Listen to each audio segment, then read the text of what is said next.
Assalamualaikum warahmatullahi wabarakatuh. Kembali lagi bersama saya Eme Fadila NIM 0044 Tadris IPA Fisika B. Di sini saya akan melanjutkan pokok bahasan metodologi penelitian selanjutnya, yaitu bab 4.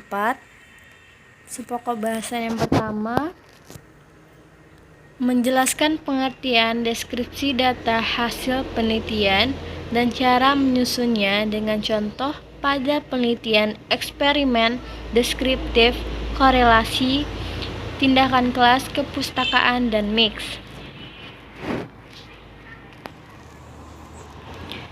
Pengertian deskripsi data hasil penelitian.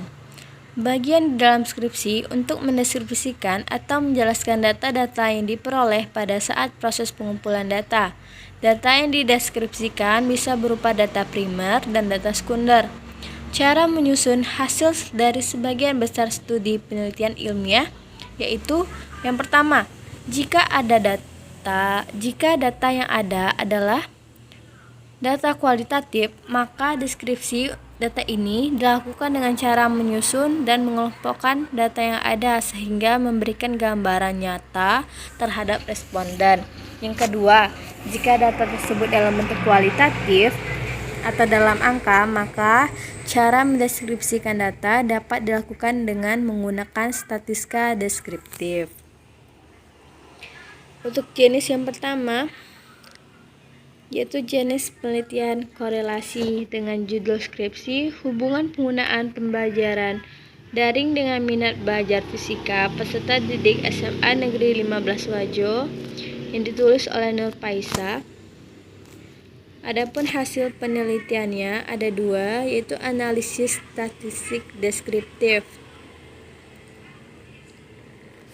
Data yang diperoleh dalam penelitian ini berupa data hasil penggunaan pembelajaran daring dan minat belajar fisika peserta didik SMA Negeri 15 Wajo yang berjumlah 136 pesdik yang dianalisis dengan menggunakan bantuan program pengolahan data Microsoft Excel 2016 hingga diperoleh hasil perhitungan analisis statistik deskriptif untuk variabel penggunaan pembelajaran daring dan minat belajar peserta didik.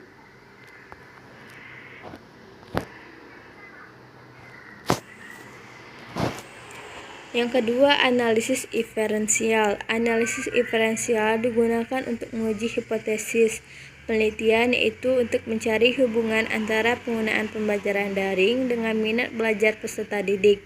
Adapun langkah-langkah yang digunakan untuk menguji kebenaran hipotesis ini ada 3, yaitu uji normalitas, uji linearitas, dan pengujian hipotesis. Jenis penelitian selanjutnya yaitu jenis penelitian kepustakaan dengan judul skripsi, analisis pengaruh model pembelajaran probability learning terhadap kemampuan berpikir kritis siswa SMP pada pembelajaran IPA yang ditulis oleh Chris Sajo. Adapun hasil penelitian ini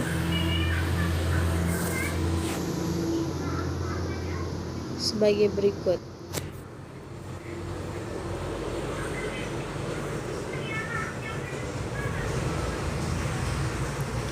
Selanjutnya penelitian eksperimen dengan judul skripsi, pengukuran koefisien redaman magnetik pada magnet neodymium bergerak di dalam pipa aluminium dan kuningan dengan metode analisis menggunakan motion detector dan video yang ditulis oleh Johannes Jefferson Bulu.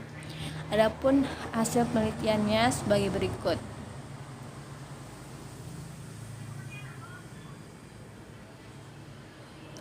Selanjutnya penelitian tindakan kelas dengan judul upaya meningkatkan hasil belajar siswa dengan menggunakan model pembelajaran TAD pada mata pelajaran fisika di sekolah menengah atas Negeri 2 Tanjung Jabung Timur oleh Anggun Purnamasari. Adapun hasil penelitiannya yaitu deskripsi pelaksanaannya. Satu kondisi awal hasil belajar prasiklus tindakan penelitian dilakukan di kelas 11 MIPA 2 di Sekolah Menengah Atas Negeri 2 Tanjung Jabung Timur, di mana hasil belajar siswa masih rendah. Hal ini dapat dibuktikan dengan hasil nilai rata-rata ujian MIT yang diikuti oleh 32 siswa yang diperoleh dari guru mapel fisika di sekolah tersebut. Yang kedua siklus 1 dan terakhir ada siklus kedua. Selanjutnya penelitian kualitatif. Dengan judul skripsi, identifikasi kesulitan belajar fisika, peserta didik pembelajaran fisika di Mas Lamdo yang ditulis oleh Khairul Lazikin. Adapun hasil penelitiannya, pada penelitian ini, proses pemilihan data responden menggunakan metode kuesioner yang dibagikan kepada peserta didik. Hasil respon peserta didik terhadap pembelajaran menggunakan metode kuesioner dan wawancara. Dari data yang terjadi, secara umum teridentifikasi bahwa kesulitan-kesulitan belajar dialami oleh peserta didik di Mas Lamdo sebagai berikut. Yang pertama, kurang menguasai matematika. Yang kedua, sulit menghafal persamaan fisika dan menggunakan persamaan fisika dalam menyelesaikan permasalahan atau soal fisika. Yang ketiga, sulit mengungkapkan pendapat karena takut salah. Yang keempat, kesulitan menyimpulkan materi yang telah dipelajari. Selanjutnya, penelitian mix dengan judul skripsi, analisis faktor ketimpangan kontribusi terhadap kecerdasan intelektual terhadap prestasi belajar mahasiswa pendidikan fisika angkatan 2016 UIN Alauddin Makassar oleh Kurniati Almia. Adapun hasil penelitiannya, 1. Gambaran IQ mahasiswa pendidikan fisika angkatan 2016. Yang kedua, gambaran perolehan prestasi belajar mahasiswa pendidikan fisika angkatan 2016. Yang keempat, hubungan kecerdasan intelektual dan prestasi belajar mahasiswa pendidikan fisika angkatan 2016. Yang terakhir, faktor menyebabkan ketimpangan kontribusi IQ terhadap hasil belajar fisika mahasiswa pendidikan fisika angkatan 2016.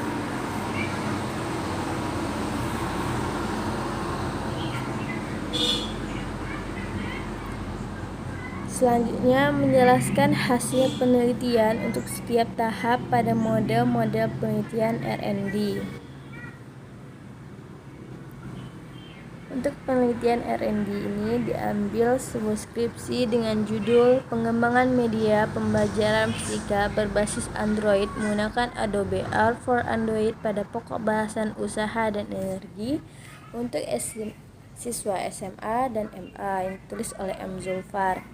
Hasil dari penelitian pengembangan ini berupa 1. Sebuah media pembelajaran membentuk aplikasi Android pada pokok bahasan usaha dan energi.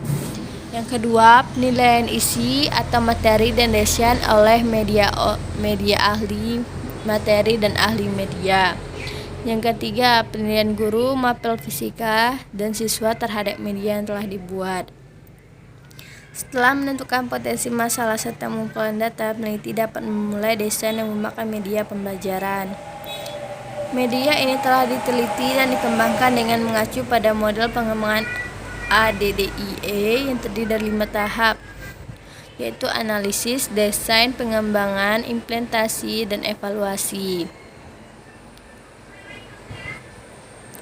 Berdasarkan penilaian yang dilakukan oleh ahli media, mendapatkan komentar agar menghilangkan halaman loading, tulisan rumus, dan simbol dibuat miring. Hasil kebenaran soal dan tata nilai dibuat di akhir latihan. Tombol home dibesarkan, hilangkan tabulasi profil, dan logo UIN jangan dibuat bulat, rem agar tidak disangka seperti tombol. Hasil validasi menunjukkan presentasi sebesar 93,75%. Dan berdasarkan tabel 3.6 memiliki kriteria sangat layak.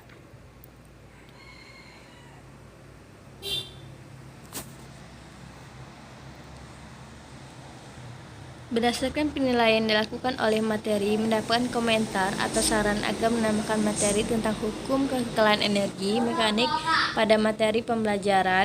Hasil validasi menunjukkan presentasi penilaian sebesar 78,67%. Berdasarkan tabel ini, media ini termasuk dengan kriteria layak. Dan menurut pendapat guru mata pelajaran fisika terhadap media pembelajaran ini sudah cukup baik dan praktis untuk digunakan dalam pembelajaran fisika. Selanjutnya, agar media ini dapat terus dikembang sebagai media pembelajaran lainnya. Berdasarkan tabel, diperoleh nilai praktisan 78,75%, dan ini merupakan kriteria praktis.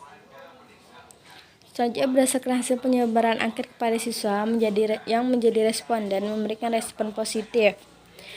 Dari tabel, presentasinya 89%, dengan kriteria sangat praktis. Berdasarkan hasil tes yang ditunjukkan pada tabel 4.5 menunjukkan tingkat pemahaman siswa meningkat sebesar 0,5%.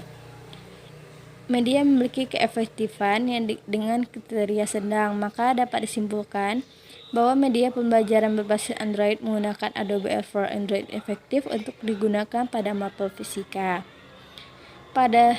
Berdasarkan hasil uji coba produk pada siswa yang memiliki kelompok dengan kemampuan tinggi, sedang, dan rendah, ditetapkan bahwa aplikasi pembelajaran ini cocok digunakan oleh semua siswa. Hal ini dibuktikan dengan hasil tes yang menunjukkan adanya peningkatan nilai tes antara tes awal dan tes akhir, dan hasil angket yang rata-rata mendapatkan respon positif dengan kriteria sangat layak.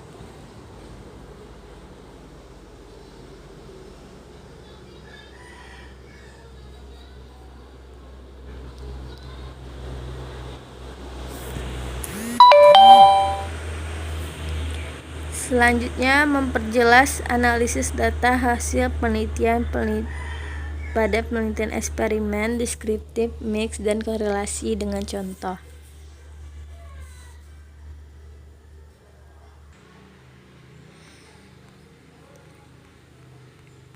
Yang pertama, pada penelitian eksperimen.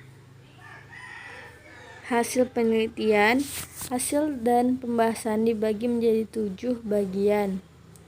Yang pertama, hasil pengukuran menunjukkan bahwa ada gerakan magnet redam. Yang kedua, hasil pengukuran koefisien redaman magnetik bergerak diameter dalam pipa aluminium dengan metode analisis menggunakan motion detector dan metode analisis video. Yang ketiga, pengukuran koefisien redaman magnetik yang bergerak di mata pipa kuningan dengan metode analisis menggunakan motion detector dan metode analisis video. Dan yang keempat, hasil pengukuran perbandingan nilai koefisien redaman magnetik magnet neodymium yang bergerak di dalam pipa aluminium dengan metode analisis menggunakan motion detector dengan metode analisis video. Yang kelima, hasil pengukuran perbandingan nilai koefisien redaman magnet neodymium yang bergerak di dalam pipa aluminium dengan magnet neodymium yang bergerak di dalam pipa kuningan dengan metode yang digunakan yaitu metode analisis menggunakan motion detector. Yang keenam, hasil pengukuran perbandingan nilai koefisien redaman magnetik antara magnet neodymium yang bergerak di dalam pipa aluminium dengan magnet neodymium yang bergerak di dalam pipa digunakan yaitu metode analisis video. Yang ketujuh, menunjukkan hubungan diameter dalam pipa aluminium maupun pipa kuningan terhadap nilai koefisien redaman magnetik dengan metode analisis menggunakan motion detector dan metode analisis video. Selanjutnya, penelitian tindakan kelas. Teknik analisis data. Analisis data yang digunakan dalam penelitian ini dimulai sejak awal sampai berakhirnya pengumpulan data. Data-data dari hasil penelitian di lapangan diolah dan dianalisis secara kualitatif. Hasil penelitian ada 3 siklus. Siklus pertama, kondisi awal hasil belajar prasiklus. Tindakan penelitian dilakukan di kelas 1142 di sekolah menengah atas Negeri 2 Tanjung Jabur Timur, di mana hasil belajar siswa masih rendah. Siklus kedua,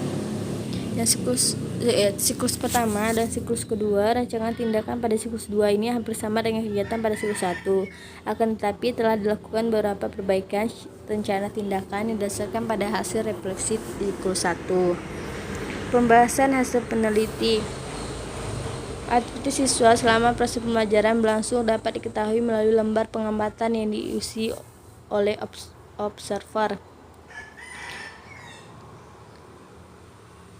Data tentang aktivitas siswa dapat dilihat pada lampiran selama proses pembelajaran berlangsung pada siklus 1 dan siklus 2 dengan menggunakan model pembelajaran kooperatif tipe STAD di kelas 11 sekolah menengah atas Negeri 2 Tanjung Jabur Timur. Peningkatan aktivitas guru dalam proses pembelajaran dengan model kooperatif tipe STAD. Yang ketiga, hasil belajarnya berdasarkan hasil penelitian dilakukan pada siklus 1 dan siklus 2. Dengan menerapkan model ini, pembelajaran mengalami peningkatan dan pada siklus 2 siswa telah mencapai KKM. Selanjutnya penelitian deskriptif kualitatif. Adapun teknik analisis data yaitu reduksi data, penyajian data, dan penarik kesimpulan dan verifikasi. Pada penelitian ini, proses pengambilan data pada responden menggunakan metode kuesioner yang dibagikan kepada peserta didik. Adapun hasil penelitiannya, hasil respon peserta didik terhadap pembelajaran menggunakan metode angket dan wawancara.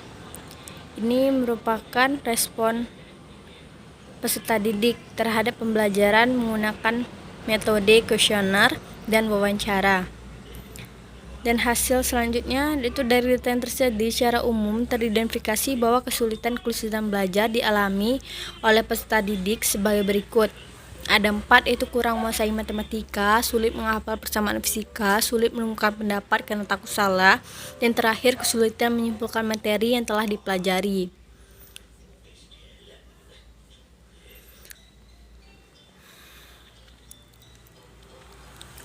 Yang keempat, penelitian mix.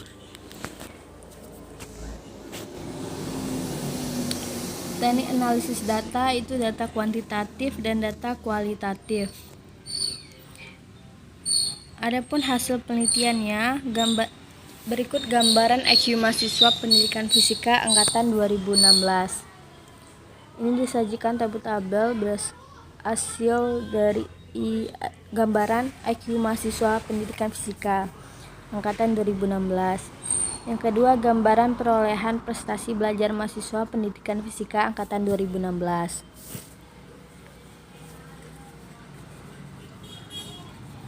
Yang ketiga, hubungan kecerdasan intelektual dan prestasi belajar mahasiswa pendidikan fisika angkatan 2016.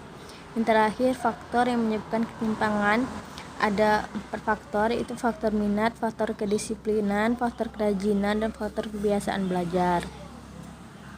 Yang kelima, penelitian kolerasi, teknik analisis datanya, analisis deskriptif, dan analisis inferensial.